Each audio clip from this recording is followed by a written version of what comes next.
All right, I have so many strategies to deal with test anxiety. I had to write them all down so I don't forget any.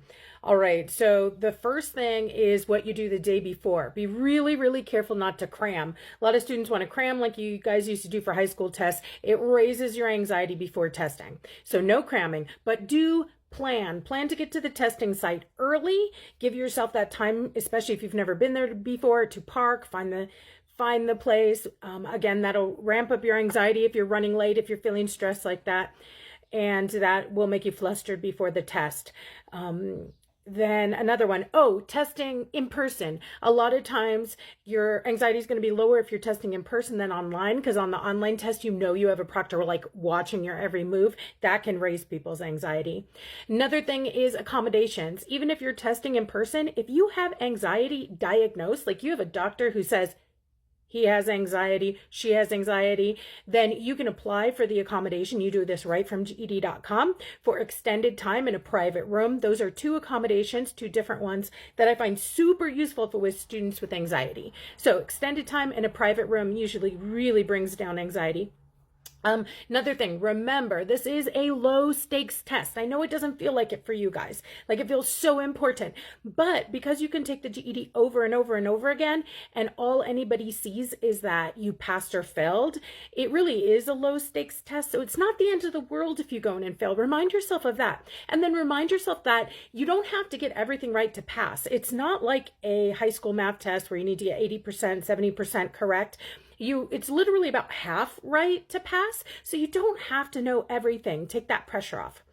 Another thing you can do is practice a timed setting, like practice taking tests with the timer. A lot of times it's that timer that freaks you guys out. And then what was the last one I was thinking of? Oh, shoot, this was a good one.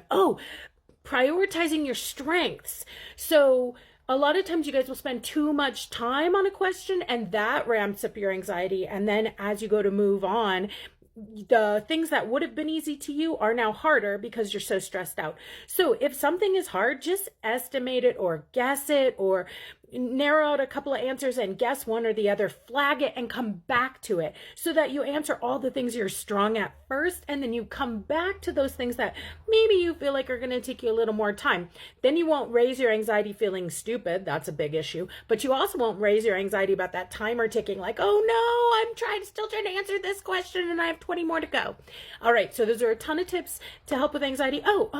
I forgot breathing. So I'm not the expert on this. Google it, find an expert who is, but there's a lot of regulation techniques you can do that involve breathing, that involve grounding yourself, checking in with your senses, that can re-regulate you. So those are all anxiety management tools, and there's so many great ones out there. There's apps, there's YouTube channels, but get yourself a little handful of anxiety regulation. So if you really just build up that anxiety, even though you didn't mean to, you can check in with yourself during the test and take that 3 minutes to do your little breathing, do your little sense.